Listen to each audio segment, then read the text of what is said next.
Hello friends, welcome to Interval Movie Recap. Today I will tell you a 2020 comedy thriller movie named Night of the Undead. Friends, please subscribe the channel and enjoy the movie story. Spoilers ahead, watch out and take care. The movie opens up as a mysterious spacecraft crashes into a lake in Seoul, Korea. It appears to have come from a different galaxy. After a while, a person without clothes slowly emerges and heads to the city. In the next scene, we are introduced to a couple who just got married and are deeply in love with one another. The husband, Man Gil, is a hardworking and intelligent man who does all the housework, even though he has an extremely packed schedule. On the other hand, his wife, So-hee, is always busy chatting with her friends and shopping. She considers herself the luckiest woman in the world. Later that evening, she attends a high school reunion, an event which they have eagerly anticipated for 3 years. One of her classmates named Young Sun, whose dream is to be an actress, has an embarrassing entrance as she slips and falls down the stairs. However, she hides her embarrassment, claiming that she deliberately did it to practice for her upcoming action movies.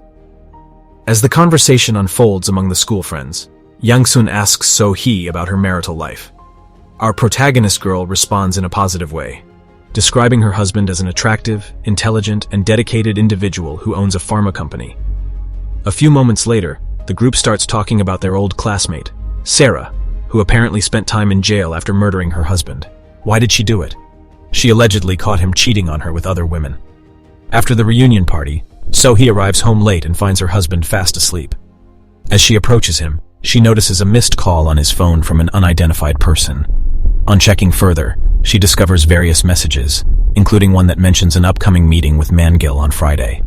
As expected, this worries So-hee, and she starts suspecting that her husband might be having a secret affair outside. To confirm her doubts, she Googles the symptoms of a person who is having an extramarital affair. One of the websites claims that these people will always make excuses, saying they are working overtime. When So-hee reads this, she is dejected as Man Gil gave her the same excuse earlier. The next morning, she deliberately asks Man Gil about his plans for Friday, inviting him to a married couple's get-together. However, he refuses, pretending to have a funeral to attend. In order to support his lie, he claims that the doctor predicted the death of one of his friends on that exact Friday. Upon hearing this response, So-hee's doubts almost transform into certainty. But still, to confirm her suspicions, she seeks the assistance of a detective named Dr. Young. She pays him a good amount and asks him to keep a close eye on her husband. In the next scene, Dr. Young embarks on his mission to tail Man Gil and monitor his activities. After closely observing him for an entire day, he meets So-hee and shares all of his discoveries with her. He reveals that Man Gil first visited a golf course and then spent a 2-hour non-stop workout session at the gym. But everywhere he went, he was surrounded by women. Dr. Young goes on to claim that Man Gil has multiple women in his life, excluding So-hee. Shockingly, he possesses 3 different marriage certificates apart from hers, and all of his previous wives are either missing or deceased. The most bizarre detail is that he saw Man Gil at a gas station, where he drank gasoline worth $30. All this information is too much for So-hee's innocent brain to process, so she simply storms away from there. That night, she contemplates stabbing her husband while he is asleep, but soon retreats. Feeling helpless, So-hee decides to confide in her friend Sarah, and even expresses her desire to have her husband killed. Upon hearing her story, Sarah, who has also experienced 4 divorces in the past, tells her that a perfect husband does not exist. She also reveals that the rumor about her killing her own husband is untrue, but says that he deserved to die for his actions. Meanwhile, back at home, Man Gil is secretly poisoning the water with the intention of executing his wife. The following day, So-hee pays a visit to Dr. Jung's office. During their conversation, the latter begins to suspect that Man Gil may not be a normal human being. When So-hee doesn't understand, he shows her a book called Unbreakable, and assumes that her husband is a mutant species from another planet.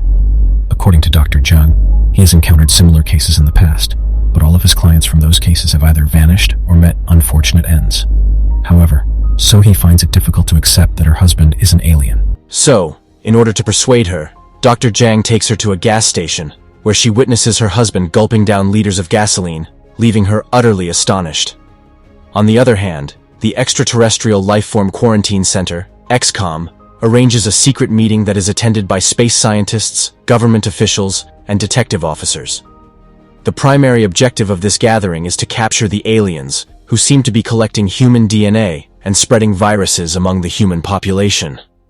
As part of their plan's initial phase, they intend to target Man Gil, who is believed to be a leader among the alien group. Back at home, So-hee retrieves a water bottle from the refrigerator, unaware that it is the same one that Man-gil had previously laced with poison. And as soon as she drinks the water, she collapses to the ground. Witnessing this, Man-gil rushes to her side, feigning concern for her well-being. But as soon as she loses consciousness, he contacts his fellow alien companions, informing them that he has successfully executed his mission. Later, So-hee is admitted to the hospital, where the doctor delivers the sorrowful news of her demise. Her friends from school, who are also present at the hospital, mourn her untimely death. Moments later, Sarah also arrives, and upon learning of the tragic news, she holds Man-gil responsible. She begins assaulting him physically, while hurling different curse words at him. As all of this is happening, So-hee suddenly regains consciousness and spits out the poison she had consumed earlier. This obviously shocks Man-gil, but he pretends to be happy. On the following day, he visits a drugstore owned by one of his alien associates in order to purchase a more potent poison. But unbeknownst to him, the detectives have been closely monitoring his activities. Later that night, Man-gil engages in a phone conversation with his fellow aliens, discussing their plan to eliminate So-hee and dispose of her body. He smirks, saying that today is his birthday, and he wants to celebrate by turning it into So-hee's death day. Elsewhere, So-hee seeks assistance from Sarah and Dr. Jang to take care of her husband. After being discharged from the hospital, the trio devises a scheme to use electric current and kill Man-gil. Dr. Jang has also created an antidote against the aliens, which he plans to inject on Man-gil if their initial strategy fails. Following this, the three of them arrive at So-hee's residence and begin setting up the trap. Dr. Jang inserts an electric line into the bathtub and connects its switch to a remote control that resembles a typical lighter. Just as they finish the setup, the doorbell rings. Believing it to be Man-gil, Sarah and Dr. Jang quickly hide inside the bathroom, while So-hee answers the door. Unexpectedly, Yang-soon is standing on the other side with a gun. She is looking for her boyfriend, who turns out to be none other than Dr. Jang. It is revealed that she received a message from an unidentified number, informing her of her boyfriend's infidelity. Yang-soon proceeds to search the entire house, and soon assumes that her boyfriend is hiding in the bathroom. As a result, she forcefully breaks into the bathroom, only to find Sarah taking a dump. The two stare at each other for a while before Yang-soon awkwardly apologizes and leaves. But unbeknownst to her, Dr. Jang is inside, in the bathtub, hidden behind the curtain. Back in the living room, Yang-soon decides to light a cigarette to calm herself down. She picks up the same remote control lighter and presses its button, inadvertently causing Dr. Jang to be electrocuted and killed. Hearing the loud bang, the three girls rush to the bathroom and start panicking. They fear that they will be caught by the police, so Sarah suggests that they hide the body in the closet. But as they are doing so, Man-gil suddenly arrives home, adding to their problems. Fortunately, So-hee manages to persuade him to take a shower first, buying them some time. And while the alien lies in the bathtub, enjoying music, she seizes the perfect opportunity and presses the remote button, electrocuting him. The girls then slowly open the bathroom door to check on him. But to their astonishment, Man-gil is still alive. In a quick response, they pretend that it was a surprise birthday celebration for him. Later, as the celebrations are in full swing, So-hee requests him to drink some wine she had secretly poisoned moments earlier. Man-gil agrees without any hesitation and consumes it, but he remains unharmed. Shortly afterward, a phone rings from the closet, and Man-gil suspects that someone has broken into their house. He carefully goes to the room and opens the closet, only to find Dr. Jang lying there.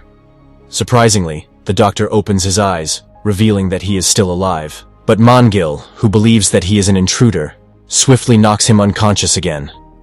In order to hide their crime, the three girls cleverly suggest that Man-gil bury the dead body. But just as they are preparing to leave, Man-gil's alien accomplices arrive at their doorstep, intending to assist him in disposing of So-hee's body as planned. However, since their initial scheme didn't go as expected, they feign a surprise birthday celebration for Man-gil. He invites them inside to have drinks, and asks them to wait until they return. Man-gil and the three girls then make their way to a nearby forest to bury Dr. Jang. Later, while Man-gil is digging the grave, So-hee strikes him with a shovel, rendering him unconscious. The girls then hurriedly start burying the two bodies together. But to their dismay, the alien suddenly pops his head out of the ground, showcasing that he is indestructible. In a state of panic, the girls run towards their car before driving away. But the stubborn alien starts pursuing them with his superhuman abilities and eventually catches up to them. In the end, the car collides with a rock, causing Mangill to fall down a hill. But as for the girls, they are left completely unharmed. In the next scene, the trio returns to Sohee's place, only to discover that Mangill's friends have died from the poisoned wine. Left with no other option, they load the bodies into their vehicle with the intention of burying them as well. But as they drive towards the forest, they are stopped at a checkpoint by police officers who soon find out that they are driving in a drunk state. As a result, they are taken to the police station. Shortly thereafter, Dr. Jang is brought to the same station. It turns out he has survived once again, but has lost all his memories after the electric shock. The police believe that he is a homeless man who cannot speak. Meanwhile, Mangill is also revealed to be alive, and he climbs up the hill to find himself in a random house. There, he finds multiple containers filled with fuel. Moments after he consumes it, his injuries miraculously heal, restoring his health. He then proceeds to the police station and borrows a phone to call Sohee. When he hears the phone ringing nearby, he discovers the three girls hiding behind. Mangill quickly seizes the opportunity and bails them out, claiming that they are his friends. He also takes Dr. Jang, promising to drop him off at the nearest shelter home. After they depart from the police station, Mangill reveals his true form and intends to kill Sohee and her friends. In a state of fear, Sarah brings out a knife to stab his head, but it still has no effect on the alien. The chaos causes their vehicle to slide down a cliff and flip over. Thankfully, the girls manage to escape with just some minor injuries. They then flee the scene, and the alien starts following them. Shortly after, the detectives from XCOM arrive at the crash site and commence a search for Mangill. Among the wreckage, they discover Dr. Jang and take him with them. Meanwhile, the girls seek refuge in an abandoned building to save themselves from the alien. But Mangill has an extraordinary smelling capability, enabling him to track them down easily. Just as he is about to kill Sohee, the XCOM detectives arrive at the scene. A fierce battle ensues between the two parties, but Mangill, with his superior powers, defeats the officers one after another. In the midst of the chaos, the three girls manage to slip away from the building and head to the detective's car, where they discover Jang. The doctor appears to have regained some of his lost memories, so he presents them with an antidote he developed against the aliens. Wasting no time, Sohee bravely administers the antidote into Mangill's body from behind, which ultimately causes him to die, finally ending the intense situation. The scene then shifts to 1 year later, and we see Sohee, Sarah, and Yang Soon spending time together. They seem to have moved on from the traumatic events that took place last year. None of them have boyfriends, and they intend to live like this for the rest of their lives. The movie ends as Dr. Jang, who is now completely recovered, arrives with flowers and joins them in their happy moments. So what did you think of this movie? Let us know in the comments below, and if you liked the video, like it and subscribe for more movie recaps. See you next time. Thank you.